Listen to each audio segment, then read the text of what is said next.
Hello friends, Pankaj Bhardwaj channel में आपका बहुत बहुत स्वागत है। आज हम स्टार्ट करने वाले हैं रिएक्शन मैकेनिज्म, जिसमें सबसे पहले हम लेने वाले हैं nucleophiles. Nucleophiles are negatively charged और neutral species which seek electron deficient carbon for bonding.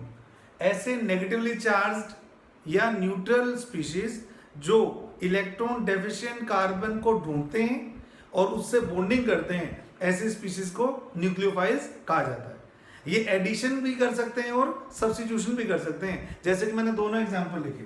अगर कार्बोनिल कंपाउंड की रिएक्शन की बात करूंगा तो ऑक्सीजन की इलेक्ट्रोनेगेटिविटी ज्यादा होने के कारण ये इलेक्ट्रॉन O पे जाएंगे तो कार्बन क्या बन जाएगा, इलेक्ट्रॉन डेफिशिएंट। तो न्यूक्लियोफाइल वो स्पीशी है जो इस पे जाके अटैक करेगा और एडिशन प्रोडक्ट बना देगा। उसी तरह से अगर हम सब्स्टिट्यूशन रिएक्शंस की बात करें तो लिविंग ग्रुप निकल जाएगा अपने इलेक्ट्रॉन्स लेकर, तो भी कार्बन क्या बनने वाला है, पॉजिटिवली चार्ज। तो फिर NU negative electron deficient carbon पर अटैक करके इस तरह से एक सब्स्टिट्यूशन प्रोडक्ट देगा। तो न्यूक्लियोफाइल्स वो स्पीशीज हैं जो पॉजिटिवली चार्ज कार्बन को ढूंढते हैं और केमिकल बॉन्ड की फॉर्मेशन करते हैं, इनको बोलते हैं हम न्यूक्लियोफाइल्स। जहां तक न्यूक्लियोफाइल्स की पावर का सवाल है कि कौन सा न्यूक्लियोफाइल स्ट्रॉन्ग है और कौन सा न्यूक्लियोफाइल वीक है, इसके बारे में मैंने 10 रूल्स बनाए हैं। आप इन 10 रूल्स को पढ़ने के बाद में किसी भी टाइप की कंपैरिजन, किसी भी टाइप का ट्रेंड बड़े आराम से आंसर कर सकते हैं। आइए एक एक करके देखते हैं कि ऐसे कौन कौन से फैक्टर्स हैं जो न्यूक्लियोफिलिसिटी को इंक्रीज या डिक्रीज करते हैं। तो 10 रूल्स या 10 फैक्टर्स मैं बता रहा हूं जो न्यूक्लियोफिलिसिटी को इंक्रीज या डिक्रीज करते हैं। आइए एक एक करके इन 10 की बात करते हैं। तो सबसे पहले मैं लिख रहा हूं वो कौन कौन से 10 रूल्स हैं, वो कौन कौन से 10 फैक्टर्स हैं जो न्यूक्लियोफिलिसिटी को अफेक्ट करते हैं। तो नंबर 1 मैं डिस्कस करूंगा इसमें कि नेगेटिवली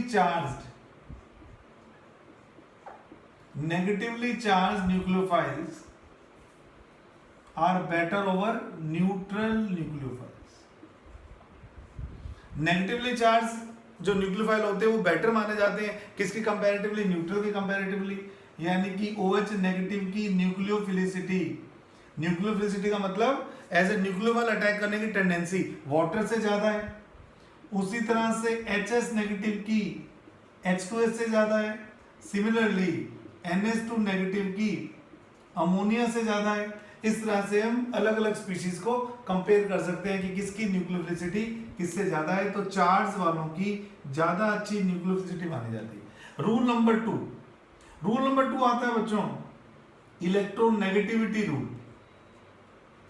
रूल नंबर 2 में हम पढ़ते हैं इलेक्ट्रोनेगेटिविटी रूल। तो अगर आपका नेगेटिवली चार्ज न्यूक्लियोफाइल है तो इसकी इलेक्ट्रोनेगेटिविटी जितनी ज्यादा होगी, न्यूक्लियोफिलिसिटी उतनी क्या होगी, कम होगी। क्यों? क्योंकि नेगेटिवली चार्ज ज्यादा इलेक्ट्रोनेगेटिव एलिमेंट नेगेटिव चार्ज को अच्छे से होल्ड कर सकता है। अगर कोई स्पीशीज का कोई एटम नेगेटिव चार्ज को अच्छे से होल्ड करेगा तो उस पर नेगेटिव चार्ज की डेंसिटी कंपैरेटिवली कम हो जाएगी, तो उसकी एज ए न्यूक्लियोफाइल अटैक करने की टेंडेंसी क्या हो जाती है, कम हो जाती है। एग्जाम्पल के तौर पर अगर मैं जाता हूं पीरियड में, अगर मैं पीरियोडिक टेबल के पीरियड में जाता हूं, CH3 negative, NH2 negative, OH negative, F negative. आप जानते हैं फ्लोरीन की इलेक्ट्रोनेगेटिविटी ऑक्सीजन से ज्यादा होती है, ऑक्सीजन की नाइट्रोजन से ज्यादा, नाइट्रोजन की कार्बन से ज्यादा। तो इलेक्ट्रॉन नेगेटिविटी तो यूं बढ़ रही है, लेकिन आपको जान के ये सरप्राइज होगा कि जो इनकी न्यूक्लियोफिलिसिटी पावर है वो सबसे ज्यादा किसकी है, CH3 negative is more nucleophilic than NH2 negative. तो ये आपका, बस आप एग्जांपल लिखते जाइएगा। फिर मैं बात करता हूं पीरियड की।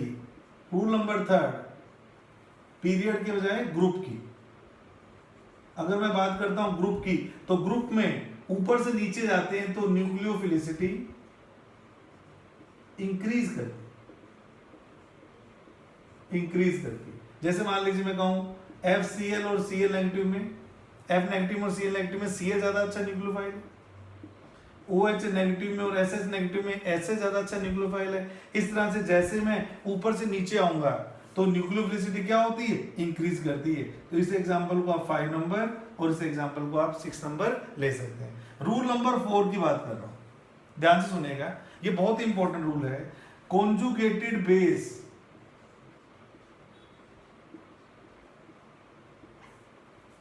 having same donor atom, अगर आपके पास एसिड में से प्रोटॉन निकलने के बाद जो नेगेटिवली चार्ज स्पीशीज बनती है उसको कॉन्जुगेट बेस कहते हैं। अगर उसका डोनर एटम सेम है तो उस केस में हम न्यूक्लियोफिलिसिटी को किस तरह से कंपेयर करते हैं? Same donor atom decreases on increasing steric crowding. ध्यान से सुनेगा, मेरे पास डोनर एटम सेम है, दैट इज ऑक्सीजन। तो एक मैंने OCH3 लिया, एक मैंने OCH2CH3 लिया, OCH CH3CH3 लिया, और एक O ले रहा हूं टर्शियरी ब्यूटाइल के साथ CH3CH3CH3। तो जैसे जैसे बल्कीनेस बढ़ती है सेम डोनर एटम के केस में, न्यूक्लियोफाइल का काम क्या बेटे? अटैक करना है। तो जितना बल्की हो जाएगा उसके अटैक करने की टेंडेंसी उतनी कम हो जाएगी, इसलिए हम कहेंगे OCH3 is best nucleophile in all these nucleophiles. तो ये आप एग्जांपल नंबर 7 में कर सकते हो कि कॉन्जुगेटेड बेस, आप जानते हो ये कॉन्जुगेटेड बेस होता है। कॉन्जुगेटेड बेस में अगर सेम डोनर है तो जैसे जैसे क्राउडिंग बढ़ेगी न्यूक्लियोफिलिसिटी क्या होती है? कम होती है। आइए मैं बात करता हूं नेक्स्ट रूल की, दैट इज रूल नंबर 5। मैं बात करता हूं नेक्स्ट रूल की, that is rule number 5। Rule number 5 में ये बता रहा है कि जितना रेजोनेंस होगा, अगर नेगेटिव चार्ज रेजोनेंस में चला जाएगा तो नेगेटिव चार्ज डिस्ट्रीब्यूट हो जाएगा। अगर डिस्ट्रीब्यूट हो जाएगा तो ऐसे न्यूक्लियोफाइल उसकी टेंडेंसी अटैक करने की कम हो जाएगी। जो जितना ज्यादा नेगेटिव चार्ज रखता है अपने ऊपर, वो उतना ज्यादा अच्छा न्यूक्लियोफाइल माना जाता है। रेजोनेंस का काम क्या होता है? रेजोनेंस चार्ज को डिस्ट्रीब्यूट कर देता है, और अगर डिस्ट्रीब्यूट कर देगा तो चार्ज उस एटम पर तो रहेगा नहीं हमेशा, हर पूरे टाइम पे नहीं रहेगा, कभी उस एटम पे होगा, कभी उस एटम पे होगा, कभी उस एटम पे होगा, यानी कि न्यूक्लियोफिलिसिटी क्या हो जाती है? कम हो जाती है। एग्जाम्पल से बताता हूं। मान लीजिए मुझे कोई कहे कि फिनोक्साइड आयन में, मान लीजिए मुझे कोई कहे कि फिनोक्साइड आयन में और एल्कोक्साइड आयन में, ये मिथोक्साइड है, ये फिनोक्साइड है, ज्यादा न्यूक्लियोफाइल कौन है? मैं कहूंगा इसका तो लोन पे रेजोनेंस में जाएगा। रेजोनेंस में जाएगा तो आप जानते हो कभी यहाँ आएगा नेगेटिव चार्ज, कभी यहाँ आएगा नेगेटिव चार्ज, कभी यहाँ आएगा नेगेटिव चार्ज। तो नेगेटिव चार्ज इस ऑक्सीजन पे लोकलाइज नहीं रहेगा, और जैसे ही चार्ज लोकलाइज नहीं रहेगा न्यूक्लियोफिलिसिटी भी क्या हो जाएगी? कम हो जाएगी। तो याद रखिएगा alkoxide is better nucleophile over phenoxide ion. तो 8th एग्जांपल में आप इसको याद रखिएगा। बहुत सारे एग्जांपल है। मान लीजिए कोई मुझे कहता है CH3CH2NH2 और NH2 और रिंग, यहां पे भी वही बात है, ये लोन पेयर रेजोनेंस में नहीं है तो इसके ऊपर अवेलेबल रहेगा, जबकि इसका जो लोन पेयर है वो रेजोनेंस में मूव करता रहेगा। तो एलिफेटिक अमीन्स ज्यादा अच्छे न्यूक्लियोफाइल होते हैं किससे? एरोमेटिक अमीन्स की कंपैरेटिवली। आइए अगला एग्जांपल देखते हैं। नेक्स्ट एग्जांपल में मैंने फिनोक्साइड आयन के साथ कुछ ग्रुप लगा रखे हैं। एक लगाया मैंने CH3, एक लगाया मैंने NO2 O नेगेटिव के साथ में, और एक मैंने कोई ग्रुप नहीं लगाया, H लगाया। आप लोग जानते हैं इसका कैसा इफेक्ट होता है? -M। इसका क्या होता है? +H, और इसका कोई इफेक्ट नहीं होता। तो ये +H के कारण इलेक्ट्रॉन पेयर को डोनेट करेगा, और ये -M के कारण इलेक्ट्रॉन पेयर को खींचेगा। जितना इलेक्ट्रॉन पेयर को खींचेगा उतना लोन पेयर रिंग में एंटर करेगा, और जितना रिंग में एंटर करेगा इसकी अवेलेबिलिटी ऑक्सीजन के ऊपर क्या हो जाएगी? कम हो जाएगी। तो इस तरह से मैं बोल सकता हूं अगर ये A है, ये B है और ये C है, तो B सबसे कम न्यूक्लियोफिलिक होगा, फिर होगा आपका C, और सबसे ज्यादा न्यूक्लियोफिलिक कैरेक्टर किसके आएंगे? A के आएंगे। तो रेजोनेंस के कारण भी बहुत बार हमारी न्यूक्लियोफिलिसिटी का ट्रेंड क्या हो जाता है? चेंज हो जाता है। और एग्जांपल देखिए, रेजोनेंस के ऊपर बहुत सारे एग्जांपल बनते हैं। मान लीजिए मैं कहता हूं CH3NH2, और एक मैं कहता हूं C2H5 कर दीजिए। मान लीजिए मैं कहता हूं C2H5NH2, और यहां कहता हूं एमाइड CH3CONH2। आप देख पा रहे हैं कि ये तो रेजोनेंस हो रहा है बच्चों, इसमें रेजोनेंस नहीं हो रहा, तो ज्यादा अच्छा न्यूक्लियोफाइल कौन सा है? एमीन्स है। और देखिए पहला नंबर एग्जांपल देखिए, पहले नंबर एग्जांपल में क्या कह रहा है, पहले नंबर एग्जांपल में भी ये इसी तरह से रेजोनेंस की बात करेगा। मान लीजिए नाइट्रो ग्रुप आपको दे रखा है, ये नेगेटिव चार्ज, एक आपको नाइट्राइटो ग्रुप दे रखा है,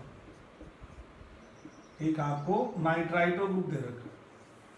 आप समझ सकते हैं कि ऑक्सीजन का लोन पेयर ये तो रेजोनेंस में जा रहा है और ये लोन पेयर रेजोनेंस में नहीं जा रहा, तो रेजोनेंस में नहीं जा रहा तो याद रखिएगा NO2 negative is better nucleophile than ONO negative. और देख लीजिए रेजोनेंस के कारण बहुत इंपॉर्टेंट केस आपके सामने आएंगे कि रेजोनेंस होते ही न्यूक्लियोसिटी कमजोर हो जाती है। एक केस आता है हमारे पास में SCN थायोसाइनेट और एक होता है आइसोथायोसाइनेट। अब SCN नेगेटिव ये है ग्रुप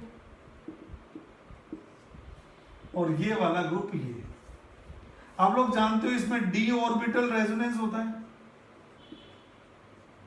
सल्फर में d ऑर्बिटल होते हैं ना, तो ये लोन पेयर उसके अंदर एकोमोडेट हो सकते हैं, जबकि इसके अंदर d ऑर्बिटल होते ही नहीं, तो इसके लोन पेयर एकोमोडेट नहीं हो सकते या कम हो सकते हैं। तो इसलिए ज्यादा अच्छा न्यूक्लियोफाइल कौन माना जाता है, NCS में N नेगेटिव चार्ज वाला न्यूक्लियोफाइल ज्यादा बेटर है S नेगेटिव की कंपैरेटिवली। तो so there are plenty of examples in which we can compare the nucleophilic power of different nucleophiles। इसका स्क्रीनशॉट ले सकते हैं आप लोग। अब मैं बात कर रहा हूं रूल नंबर 6 की, अब मैं बात कर रहा हूं रूल नंबर 6 की, जिससे मैं न्यूक्लियोफिलिसिटी को कंपेयर करूंगा आगे। रूल नंबर 6 कहता है, रूल नंबर 6 कहता है कि अगर आपके मॉलिक्यूल में कोई हेटेरो एटम प्रेजेंट है, present adjacent to lone pair containing atom, तो उस केस में न्यूक्लियोफिलिसिटी इंक्रीज हो जाती है। जैसे मान लीजिए मैं हाइड्रोजन की बात करूं, हाइड्रोजन में दो लोन पेयर एडजेसेंट नाइट्रोजन के ऊपर हैं, तो ये ज्यादा अच्छा न्यूक्लियोफाइल होता है किसकी कंपैरेटिवली, अमोनिया कंपैरेटिवली। कारण ये दोनों इलेक्ट्रॉन पेयर एक दूसरे को क्या करेंगे, रिपेल करेंगे, रिपेल करेंगे, तो इनकी अवेलेबिलिटी अपने अपने नाइट्रोजन पे बढ़ जाएगी, इसलिए हाइड्रोजन ज्यादा अच्छा न्यूक्लियोफाइल होता है। ऐसे ही अगर मैं बात करूं H2O2 की, अगर मैं बात करूं H2O2 की, तो उसमें भी यही है। अगर मैं बात करूं H2O2 की, तो उसमें भी यही है, लोन पेयर साथ में हेटेरो एटम है, तो वाटर की कंपैरेटिवली H2O2 ज्यादा अच्छा न्यूक्लियोफाइल माना जाता है। अब मैं बात कर रहा हूं रूल नंबर 7 की। रूल नंबर 7 कहता है फ्लिपिंग इफेक्ट। जिन बच्चों को फ्लिपिंग के बारे में नहीं पता वो मेरा वीडियो देख लेना। फ्लिपिंग इफेक्ट क्या कहता है कि अगर नाइट्रोजन के अराउंड एल्काइल ग्रुप्स लगे हुए हैं, ये 3 डिग्री अमीन है, इसके अंदर फ्लिपिंग का मतलब ये होता है कि ये इस तरह से एक दूसरे में कन्वर्ट होते रहते हैं, लोन पेयर कभी ऊपर कभी नीचे, कभी ऊपर कभी नीचे। इस फिनोमेना को बोलते हैं फ्लिपिंग, इस फिनोमेना को बोलते हैं फ्लिपिंग। तो फ्लिपिंग के कारण लोन पेयर की अवेलेबिलिटी घट जाती है, तो न्यूक्लियोफिलिसिटी कम हो जाती है। कभी इलेक्ट्रॉन पेयर के पास गए, कभी ऊपर है, ऊपर अटैक करने जाएगा, थोड़ी देर में फ्लिप हो जाएगा, फिर नीचे पहुंच जाएगा, तो इससे अवेलेबिलिटी क्या हो जाती है, कम हो जाती है। इसलिए फ्लिपिंग जितनी ज्यादा होती है, टर्शियरी मींस में लगता है मेनली फिनोमेना है, या sp3 कार्बन आयन में लगता है, जितना ज्यादा नेगेटिव चार्ज फ्लिपिंग में जाएगा उतनी न्यूक्लियोफिलिसिटी क्या हो जाएगी, कम हो जाएगी। आप एक एग्जांपल से एक और से समझ सकते हैं इसको। एग्जांपल नंबर 16 कर देता हूं इसको। तो 16 एग्जांपल में एक मॉलिक्यूल तो आपको ये दिया हुआ है जिसके अंदर फ्लिपिंग हो रही है, और एक साइक्लिक सिस्टम दिया हुआ। आप जानते हो साइक्लिक सिस्टम रेस्ट्रेन हो जाता है, वहां पर फ्लिपिंग के चांसेस फिर नहीं होते। साइक्लिक सिस्टम में फ्लिपिंग के चांसेस नहीं होते, तो जहां फ्लिपिंग नहीं होगी उसकी न्यूक्लियोफिलिसिटी फ्लिपिंग वाले कंपैरेटिवली क्या हो जाएगी, ज्यादा हो जाएगी। ऐसे ही कार्ब एनायन में भी लगा सकते हो बेटे आप लोग जानते हैं कार्बन आयन में भी फ्लिपिंग होती है। तो अगर ET लगा हुआ है, और अगर एक कार्बन आयन में ये बनाता हूं जिसके अंदर इस कार्बन के ऊपर नेगेटिव चार्ज है तो रिंग बनने के कारण इस तरह की फ्लिपिंग मूवमेंट कमजोर हो जाती है, इसलिए ज्यादा अच्छा सेकंड वाला है फर्स्ट के कंपैरेटिवली। इस तरह से हम 7th रूल के अकॉर्डिंग भी न्यूक्लियोफिलिसिटी को कंपेयर कर सकते हैं। आइए बात करते हैं रूल नंबर 8 की। अब हम बात करते हैं रूल नंबर 8 की न्यूक्लियोफिलिसिटी को रेगुलेट करने के लिए। रूल नंबर 8 है, रूल नंबर 8 है हाइब्रिडाइजेशन के ऊपर। आप लोग जानते हैं sp वाला कोई भी एटम ज्यादा इलेक्ट्रोनेगेटिव होता है sp2 की कंपैरेटिवली, और sp2 ज्यादा इलेक्ट्रोनेगेटिव होता है sp3 की कंपैरेटिवली।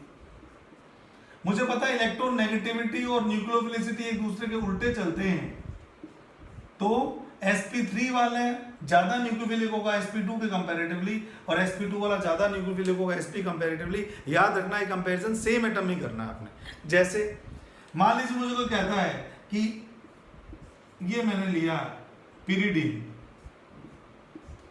ये मैंने लिया पिरिडीन, इसका लोन पेयर याद रखना रेजोनेंस में नहीं जा रहा, लेकिन ये जो नाइट्रोजन है वो कौन सा हाइब्रिडाइज्ड है, ये sp2 हाइब्रिडाइज्ड है।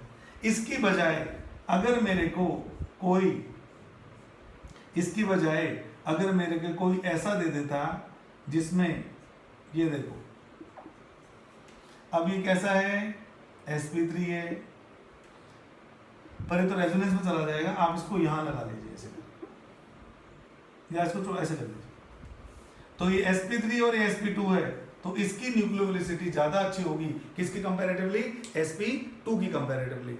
इस तरह से हम खूब सारे केस पढ़ सकते हैं न्यूक्लियोफिलिसिटी की कैरेक्टर को बताने के लिए।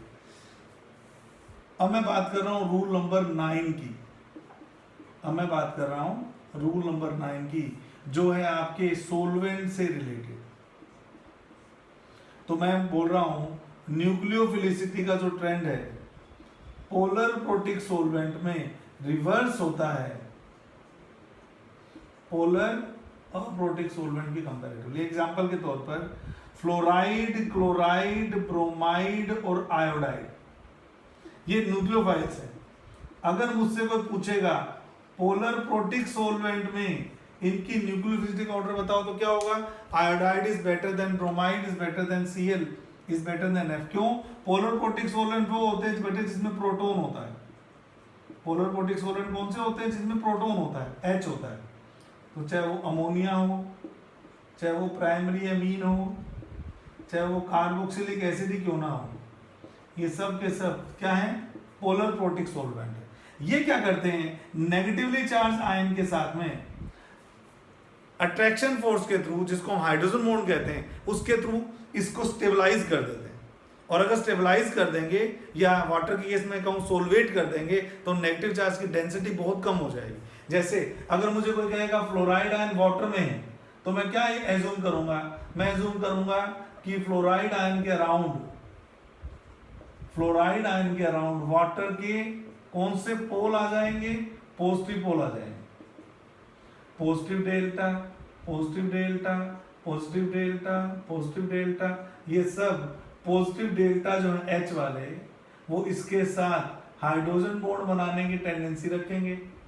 इससे ये F नेगेटिव सोलवेट हो जाएगा, या यूं बोल देंगे ये स्टेबलाइज हो जाएगा नेगेटिव चार्ज, और जब नेगेटिव चार्ज स्टेबलाइज हो जाएगा तो इसकी टेंडेंसी कम हो जाएगी। दूसरी बात, इसका साइज बड़ा हो गया। अब वाटर के अंदर F नेगेटिव साइज सबसे बड़ा होगा हैलोजेंस में, तो बड़े साइज का न्यूक्लियोफाइल वैसे ही उसकी पावर कम हो जाती है, क्योंकि अटैकिंग स्पीशीज का साइज क्या होना चाहिए, छोटा होना चाहिए। इसलिए पोलर प्रोटिक सोलवेंट में इनका ये है सीक्वेंस। लेकिन अगर इन्हीं न्यूक्लियोफाइल्स को मैं पोलर अप्रोटिक सोलवेंट में डालता हूं, इसके एग्जांपल आपको पता ही है। पोलर अप्रोटिक सोलवेंट कौन कौन से होते हैं, एसीटोन, इसके अलावा DMSO, dimethyl sulphur oxide, DMF, dimethyl formamide, crown ethers. अगर मैं इनमें से किसी सोलवेंट में लेता हूं तो इनके अंदर पॉजिटिव जो साइड होती है वो स्टेरिकली हिंडर्ड होती है, अंदर दबी होती है, तो वो पॉजिटिव साइड इसको सोलवेट या इसको सराउंड करके डाइपोल डाइपोल अट्रैक्शन या हाइड्रोजन बॉन्ड नहीं बना सकती। तो उस केस में जो इनका एक्चुअल ट्रेंड है न्यूक्लियोफिलिसिटी का वही ट्रेंड अपीयर होता है। तो हेलोजन के केस में बहुत इंपॉर्टेंट है कि हेलोजन को अगर आपने पोलर प्रोटिक सॉल्वेंट में लिया हुआ है तो iodide is better than, bromide is better than, chloride is better than fluoride. और अगर आपने इसको पोलर अप्रोटिक में लिया हुआ है तो उस केस में फ्लोराइड बेस्ट होगा और आयोडाइड वर्स्ट होगा। तो इस तरह से आपको सोलवेंट भी चेंज करना पड़ेगा और आपको न्यूक्लियोफिलिसिटी क्या करनी पड़ेगी, कंपेयर करनी पड़ेगी। आइए अब हम बात करें लास्ट इंपॉर्टेंट पॉइंट की, रूल नंबर 10 की बात करें। अगर मैं रूल नंबर 10 की बात करता हूं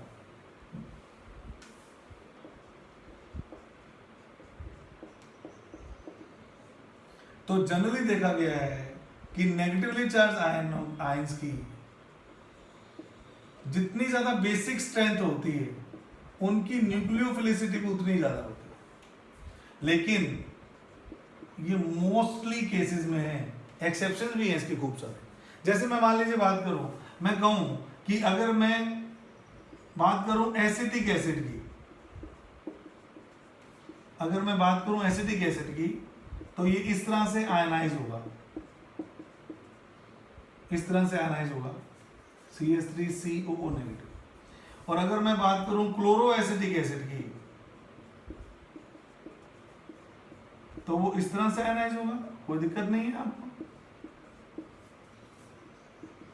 H पॉजिटिव H पॉजिटिव।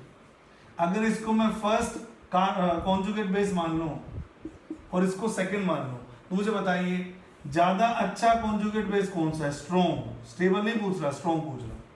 तो हम क्या बोलते हैं, जितना वीक एसिड होता है उसका कॉन्जुगेट बेस उतना ही स्ट्रॉन्ग माना जाता है।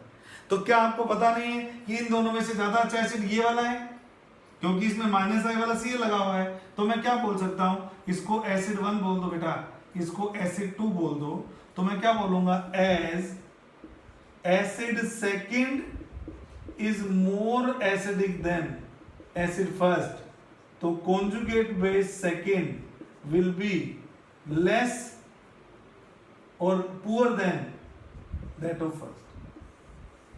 तो मैं क्या बोलूंगा, मैं बोलूंगा इसकी जो न्यूक्लियोफिलिसिटी है वो ज्यादा है इसके कंपैरेटिवली, क्योंकि आप देख पा रहे हैं सेकंड वाले केस में -I के कारण Cl ने इलेक्ट्रॉन खींच के इसको स्टेबलाइज कर दिया और यहां पर कोई -I वाला नहीं लगा हुआ था। तो मैं क्या बोल सकता हूं, ये आपका ट्रेंड हो जाएगा 18 नंबर कि acetate ion is more nucleophilic as well as more basic than simple acetic acid, chloro acetic acid. इस तरह से हम अलग अलग सॉल्वेंट में चेंज कर करके, अलग अलग कंडीशन को चेंज कर करके बड़े आराम से न्यूक्लियोफाइल्स की स्ट्रेंथ को कंपेयर कर सकते हैं। तो इन 10 रूल्स के बेस पर और इन ट्रेंड्स के बेस पर अब कोई भी क्वेश्चन आएगा आप बड़े आराम से उसको सोल्व कर पाए। तो ये आप आज की क्लास थी न्यूक्लियोफिलिक पावर के बारे में। इसको अच्छे से रूल्स पढ़िए और आगे अगली क्लास में मैं आपको न्यूक्लियोफाइल से होने वाली रिएक्शंस के बारे में और इलेक्ट्रोफाइल्स के बारे में बताऊंगा। आपने इस वीडियो को पूरा देखा। अभी यहाँ पर मेरी पिक आ रही है, वहाँ सब्सक्रिप्शन है, आप लोगों जिन्होंने सब्सक्राइब नहीं किया हुआ वो इसको सब्सक्राइब कर लें। Thank you.